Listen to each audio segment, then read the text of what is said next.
So today we'll be studying about the very first chapter of biology of elementary class, which is gaseous exchange. This is the chapter one.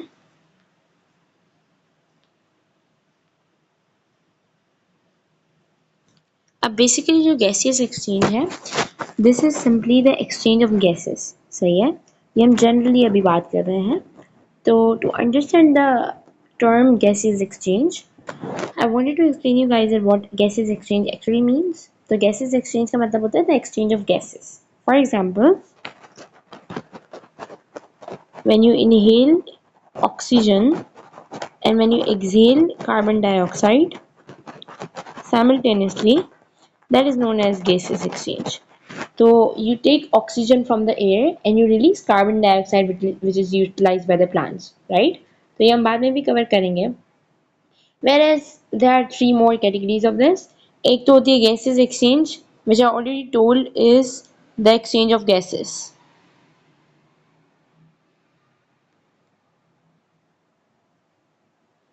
फिर आ जाती है breathing.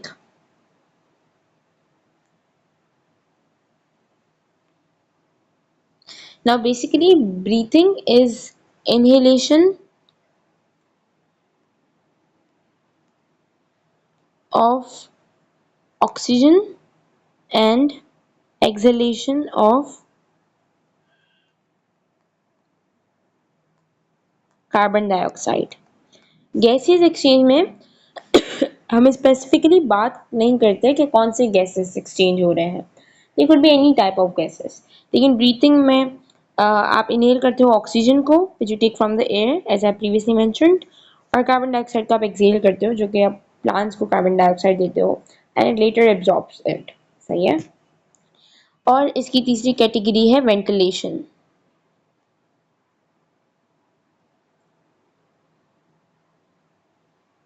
Ventilation is quite similar to breathing, लेकिन ventilation में होता तो वही है.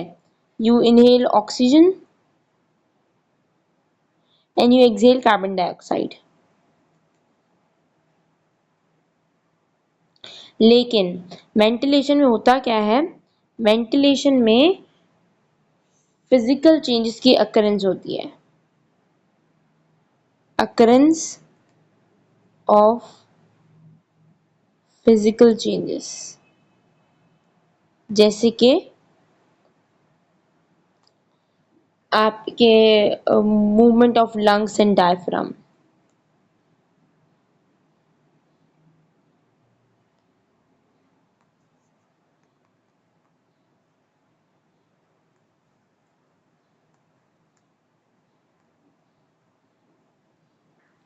Now let's understand this more. जो डायफ्राम है,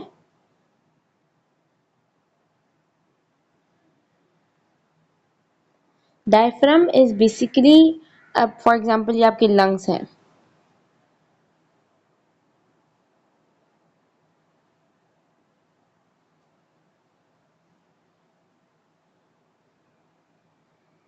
सही है. तो diaphragm is basically the muscle which is between both of these lungs. यहाँ पे there would be a muscle which would be between both of these lungs, और ये straight हो जाती है when we inhale oxygen.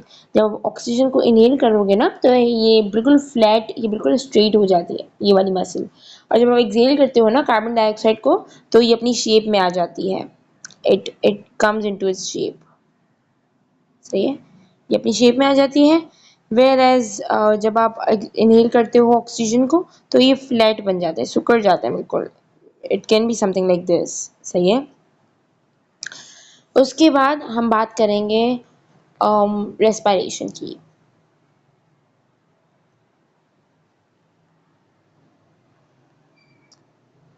हमने पीछे भी पढ़ा था इन 9th क्लास कि रेस्पिरेशन में ग्लूकोज का ब्रेकडाउन होता है. सही है.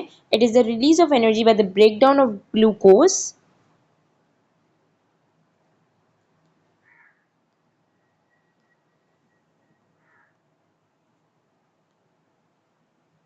but in the presence of oxygen.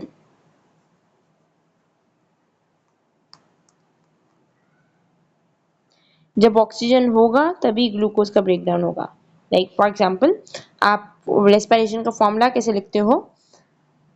Glucose, like, let's just not write glucose, let's write the correct formula of it, which is C6H12O6, and I obviously said that in the presence of oxygen, तो plus O2, और फिर उससे आपके पास breakdown में क्या बनता है?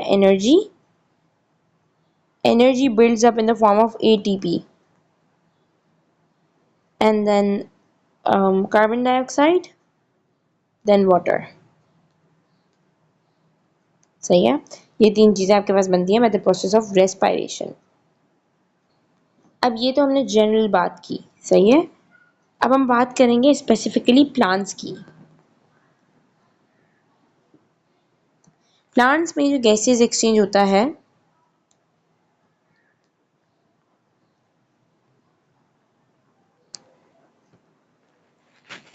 अब है तो सेम ही, लेकिन प्लांट्स में गैसेस एक्सचेंज की पहली टाइप है photosynthesis, the process by which plant makes its own food, right? ये तो डेफिनेशन आपने पढ़ी है। And photosynthesis is what we studied in much detail when we were studying about bioenergetics in 9th class. So if you want reference to it, you can watch my previous videos about bioenergetics. Photosynthesis basically plant takes carbon dioxide and plant gives us oxygen. So carbon dioxide in and oxygen out. Basically the second type of breathing is respiration in plants. अब sorry, gases exchange is respiration. Respiration में oxygen in and carbon dioxide out, सही है? अब basically what I want to explain you here is कि photosynthesis और respiration ये दोनों simultaneous processes हैं।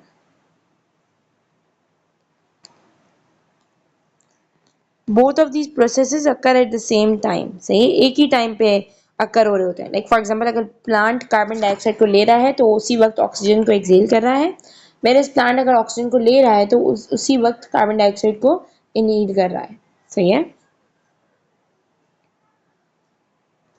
अब जो फोटोसिंथेसिस है ना, ये तीन जगहों से हो सकती है इन प्लांट्स। स्टोमेटा, स्टोमेटा क्या है? टाइनी होल्स हैं प्लांट्स के अंदर। These are tiny holes present in the plants, in the leaves of the plants, और ये गार्ड सेल से सराउंडेड होता है, सही है? फिर आपके पास सेकेंड आ जाता है cuticle. Cuticle is basically a vaccine substance which is present on the surface of the aerial part of plants, जैसे रूट्स हो गए, स्टेम हो गए, इसके सरफेस पे एक वैक्सी सब्सटेंस होता है जो कि होता है क्यूटिकल। और एक तीसरी चीज जो कि फोटोसिंथेसिस में आती है is lenticel. Lenticel is basically present on the trunk of trees.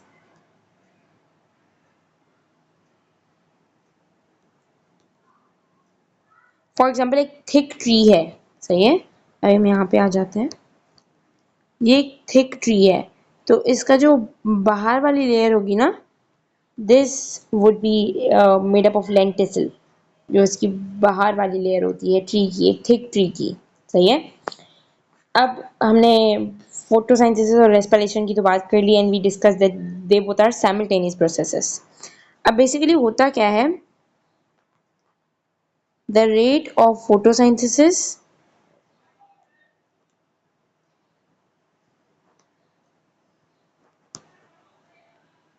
in daytime will be higher obviously, क्योंकि the rate of photosynthesis according to oxygen की बात हो रही है यहाँ पे, सही है? विल बी हायर, जाहिर सी बात है, पौधों को सुबह में ऑक्सीजन ज़्यादा मिलेगा, वो सुबह में अपना खाना बनाएंगे and they will get oxygen from it, sunlight से उनको ऑक्सीजन मिलेगा। रात में इन नाइट टाइम उनके पास धूप ही नहीं होगी, सनलाइट ही नहीं होगी, तो how will they form their food? तो जाहिर है CO2 का रेट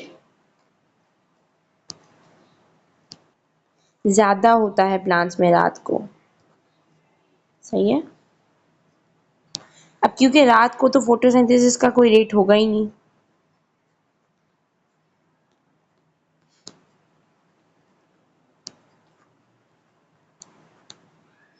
बिकॉज धूप नहीं होगी तो फोटोसिंथेसिस का रेट कैसे होगा?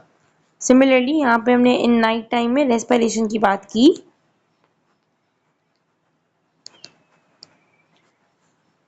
और रेस्पिरेशन का रेट रात में हमेशा कम होता है।